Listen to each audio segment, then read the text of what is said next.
Welcome to RT classes. This is Rohit. आज हम एक नया टॉपिक पढ़ेंगे जिसका नाम है रेशियो एंड प्रपोर्शन। इस वीडियो में हम मेनली देखेंगे कि आखिर रेशियो क्या होता है, उसके टाइप्स क्या होते हैं और उन टाइप्स पे बेस कैसे क्वेश्चन फ्रेम हो सकते हैं। तो स्टार्ट करते हैं रेशियो एंड प्रपोर्शन। तो सबसे पहले हम ये देखेंगे कि आखिर रेशियो की डेफिनेशन क्या होती है। तो if we have two similar quantities, suppose A and B, then the ratio is defined as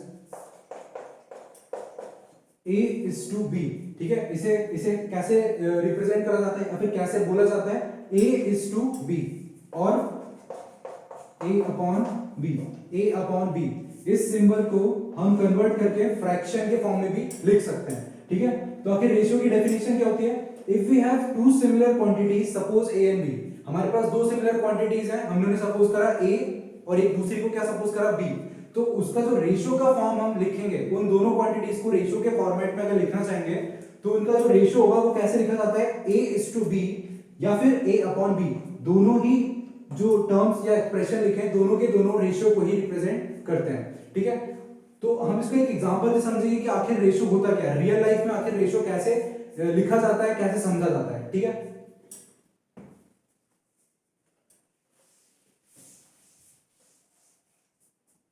suppose करिए मेरे पास एक लाइन सेगमेंट है, मेरे पास एक लाइन सेगमेंट है क्या, ए बी। ठीक है, इसकी लेंथ जो है वो है कितनी, 2 सेंटीमीटर।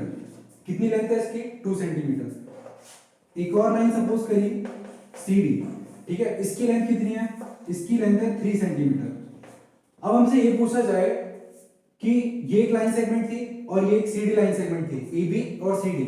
हमसे पूछा जा रहा है कि what is the ratio of the length of the two side line segments. तो हमारे पास जो लाइन सेगमेंट है इसकी जो लेंथ है वो कितनी है, 2 सेंटीमीटर, इसकी लेंथ कितनी है, 3 सेंटीमीटर। इन दोनों लाइन सेगमेंट्स में कौन सा फैक्टर ऐसा है जो जो सेम है, जो सेम चीज को रिप्रेजेंट कर रहा है, तो वो क्या है, इसकी लेंथ कितनी है, 2 सेंटीमीटर और इसकी भी लेंथ कितनी है, 3 सेंटीमीटर। तो हमारे पास ये जो लेंथ वाला फैक्टर है, ये दोनों के दोनों फैक्टर क्या है, सेम। इन दोनों लाइन सेगमेंट्स में लेंथ वाली जो चीज है वो क्या है, सेम। और रेशियो की डेफिनेशन में क्या कहा गया था, रेशियो की डेफिनेशन में ये कहा गया था, if you are having two similar quantities then the ratio can be represented by A is to B। यानी पहली क्वांटिटी का रेशियो, पहली क्वांटिटी अपॉन सेकंड क्वांटिटी। तो देखते हैं आखिर इन दोनों लाइन की जो लेंथ का रेशियो होगा वो क्या होगा। ठीक है, तो length of AB upon length of CD, ये हमारा रेशियो बनेगा। क्या बनेगा, रेशियो। ठीक है, तो AB की लेंथ कितनी है, 2 सेंटीमीटर और CD की लेंथ कितनी है, 3 सेंटीमीटर। अगर हम ध्यान से देखें तो यहां पे ये सेंटीमीटर है और यहां पे भी क्या है, सेंटीमीटर। तो सेंटीमीटर से सेंटीमीटर क्या हो जाएगा, कैंसिल। हमारे पास कितना आंसर आएगा, 2/3। ठीक है, तो रेशियो की एक सबसे इंपॉर्टेंट बात जो हमें पता चलती है यहां से वो ये है कि रेशियो की कोई यूनिट नहीं होती। ठीक है, क्योंकि सिमिलर क्वांटिटीज का डिवीजन होता है। जब भी सिमिलर क्वांटिटी का डिवीजन होगा तो जो सेम फैक्टर वाली चीजें होंगी, जैसे यहाँ पे लेंथ थी, लेंथ को हम किस में नाप रहे हैं, सेंटीमीटर में। ठीक है, तो सेंटीमीटर से सेंटीमीटर क्या हो जाएगा, कैंसिल आउट, जिस वजह से यहाँ पे रेशियो की जो यूनिट होगी वो कुछ नहीं होती है। क्या, रेशियो की कोई यूनिट नहीं होती। इसी तरीके से अगर हम बोलते जैसे 2 केजी हमारे पास राइस है और 3 केजी वीट है, अगर हम राइस के वेट का और वीट के वेट का अगर रेशियो निकालें तो वो कितना आएगा, जो जो राइस का वेट कितना था, 2 केजी और वीट का कितना था, 3 केजी। तो 2/3, वहां से केजी और केजी क्या हो जाएगा, कैंसिल आउट। तो इस तरीके से हमने ये देखा कि ratio is not having any unit, ratio की कोई यूनिट नहीं होती। ठीक है, अब हम देखेंगे आखिर रेशियो के कितने टाइप्स होते हैं।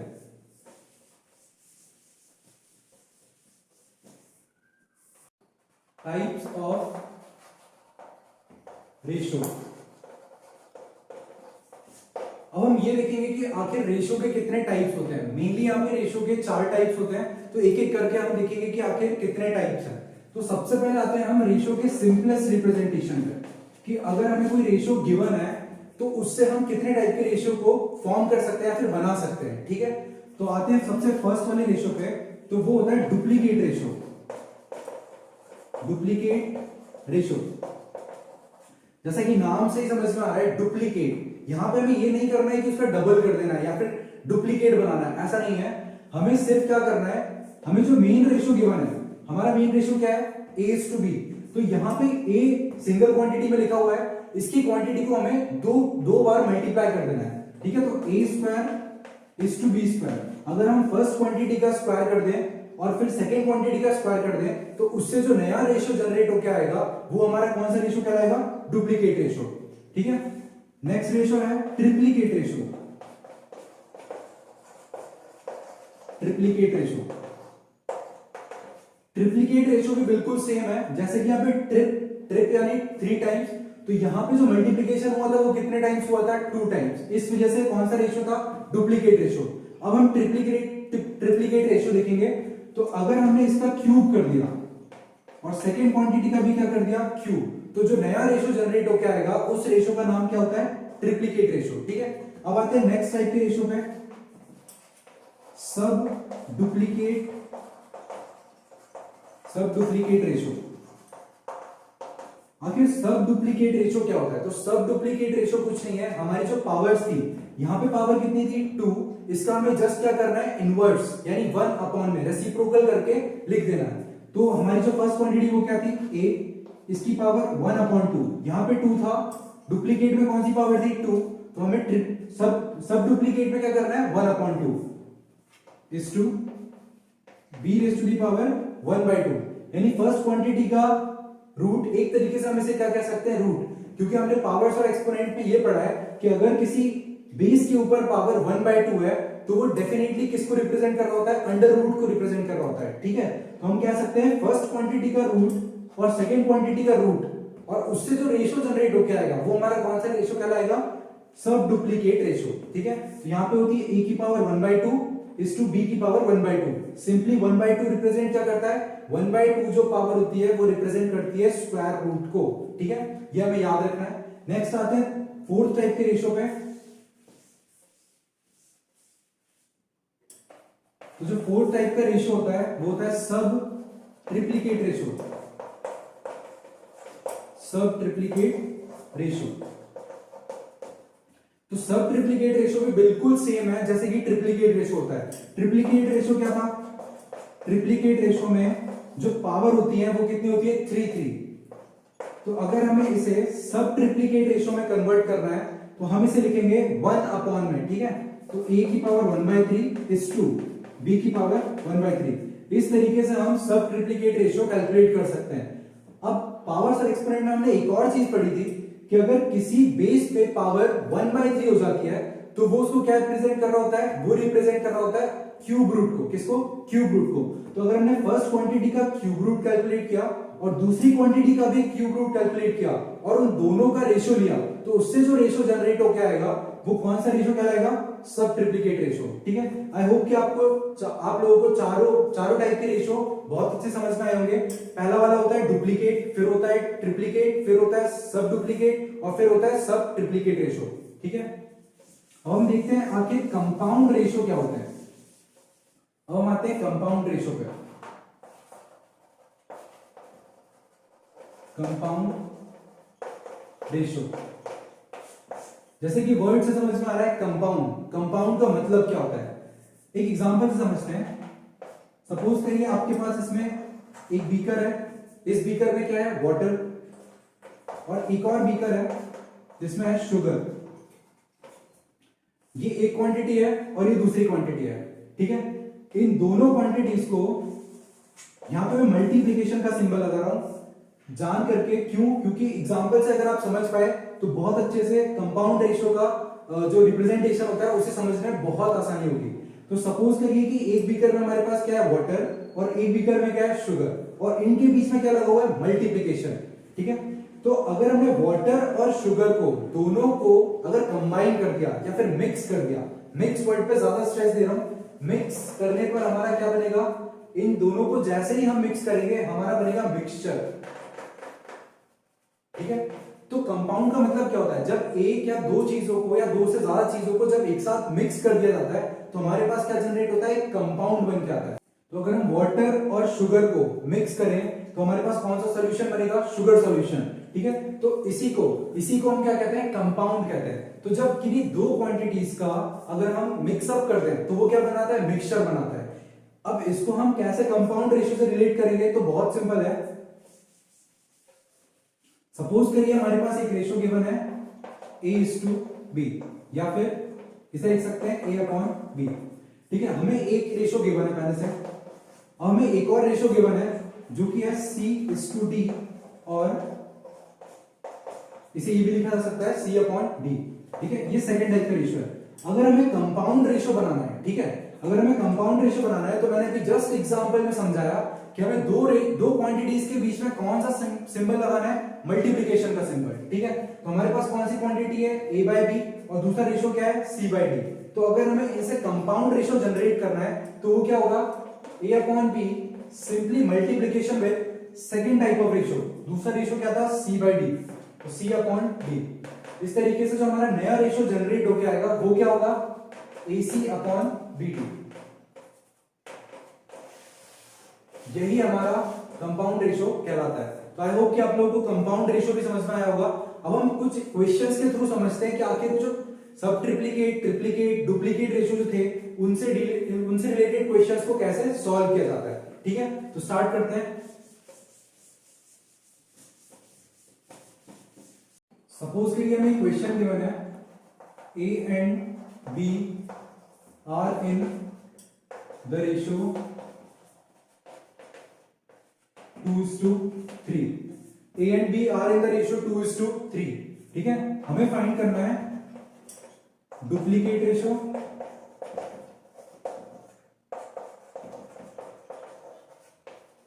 And triplicate ratio. तो बहुत सिंपल है, हमें दिया है A and B are in the ratio 2:3, duplicate ratio पता करना है। तो डुप्लीकेट रेशियो क्या होता है, अगर हमारे पास एक रेशियो गिवन है A:B, तो उसका जो डुप्लीकेट रेशियो होगा वो क्या होगा, जस्ट उन रेशियो का स्क्वायर कर देना है। ठीक है, तो A²:B²। तो हमारी पहली क्वांटिटी क्या है, 2, और दूसरी क्वांटिटी क्या है, 3। तो अगर हमें डुप्लीकेट रेशियो निकालना है, ये वाला रेशियो अगर कैलकुलेट करना है तो जस्ट हमें इसका क्या कर देना है, पहली क्वांटिटी का स्क्वायर, इसे सपोज कर लेते हैं A और इसे B। तो पहली क्वांटिटी का स्क्वायर करेंगे तो कितना आएगा, 4, और दूसरी क्वांटिटी का स्क्वायर करेंगे तो कितना आएगा, 9। तो हमारा ये जो रेशियो जनरेट हो क्या है, ये कौन सा रेशियो है, डुप्लीकेट रेशियो। इसी तरीके से अगर हमें ट्रिप्लीकेट रेशियो कैलकुलेट करना है तो सिंपल है, अगर हमें कोई रेशियो गिवन है उसका अगर हमें ट्रिप्लीकेट कैलकुलेट करना है तो हमें सिंपली उनकी पावर को क्या कर देना है, 3 बार उसकी जो पावर चढ़ानी है वो कितनी है, 3 रखनी है। तो हमारा जो आंसर आएगा इसका क्यूब करने पे या फिर इसको 3 बार मल्टीप्लाई करने पे हमारा आंसर कितना आएगा, 8:3 का क्यूब 27। तो हमारा जो नया रेशियो जनरेट हो क्या है, ये कौन सा रेशियो है, ट्रिप्लीकेट रेशियो। अब हम देखते हैं आखिर सब ट्रिप्लीकेट रेशियो और सब डुप्लीकेट रेशियो के क्वेश्चन जो होते हैं वो किस तरीके से फ्रेम होते हैं।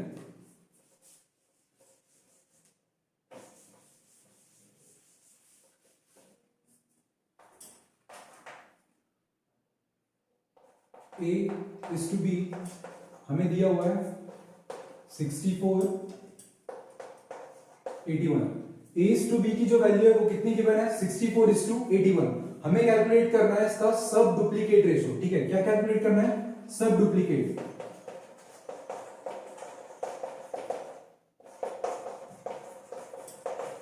हमें कैलकुलेट करना है इसका सब डुप्लीकेट रेशियो। ठीक है, तो स्टार्ट करते हैं। सबसे पहले अगर हमें कोई रेशियो गिवन है, अगर हमें उसका सब डुप्लीकेट रेशियो कैलकुलेट करना है, कौन सा रेशियो, सब डुप्लीकेट। सब डुप्लीकेट रेशियो क्या होता है, जो पहला रेशियो है उसकी पावर को क्या करना है हमें, 1/2। ठीक है, तो 1/2 is to b raised to the power 1/2। हमें उन दोनों नंबर्स का क्या कैलकुलेट करना है, स्क्वायर रूट कैलकुलेट करना है एक तरीके से। क्यों, क्योंकि जो पावर 1/2 होती है वो रिप्रेजेंट करती है किसको, स्क्वायर रूट को। ठीक है। तो अगर हमें यहाँ पे ए बी जो गिवन था वो कितना था 64, सपोज करते हैं यहाँ पे ए है, ये क्या है बी, तो ए कितना है 64, तो 64 raise to the power 1/2 is to 81 raise to the power 1/2। अगर हम देखें फर्दर तो 64 का अंडर रूट इज टू 81 का अंडर रूट। 64 का जो अंडर रूट होता है, अगर हम देखें तो ऐसे दो नंबर जिनको मल्टीप्लाई करने पे हमारा आंसर 64 आ जाए तो वो क्या है 8, तो इसका जो फाइनल आंसर आएगा 8:2। और ऐसा कौन सा नंबर है जिसको दो बार मल्टीप्लाई करने पे हमारा आंसर 81 आ जाए, तो वो कितना है 9। तो हमारा जो नया रेशियो जनरेट होके आया है यही है हमारा सब डुप्लीकेट रेशियो। तो इस तरीके से हम सब डुप्लीकेट रेशियो को कैलकुलेट करते हैं। अब एक और क्वेश्चन लेते हैं जो कि सब ट्रिप्लीकेट पे बेस्ड होगा, ठीक है।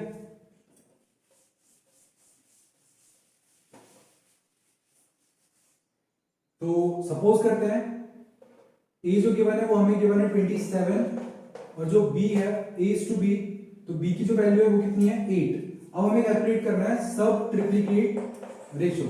तो अगर कोई रेशियो गिवन है A/B और उसका हमें सब ट्रिप्लीकेट रेशियो अगर कैलकुलेट करना है तो सिंपली हम a की पावर 1/3 इज टू b की पावर 1/3 इस तरीके से लेके हम क्या कैलकुलेट कर सकते हैं इसका, क्योंकि पावर 1/3 है इसलिए हम यहाँ पे क्या कैलकुलेट करेंगे क्यूब रूट, ठीक है।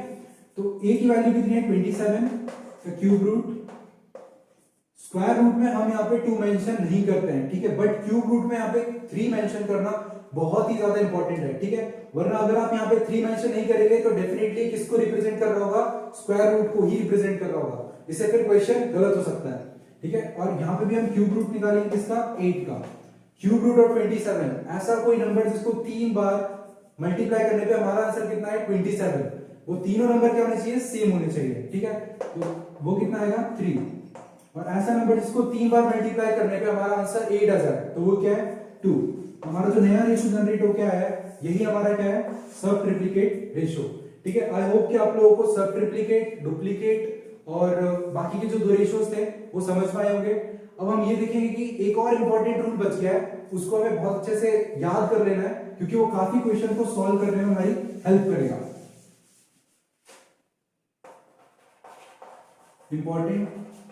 इंपॉर्टेंट मार्क कर सकते हैं।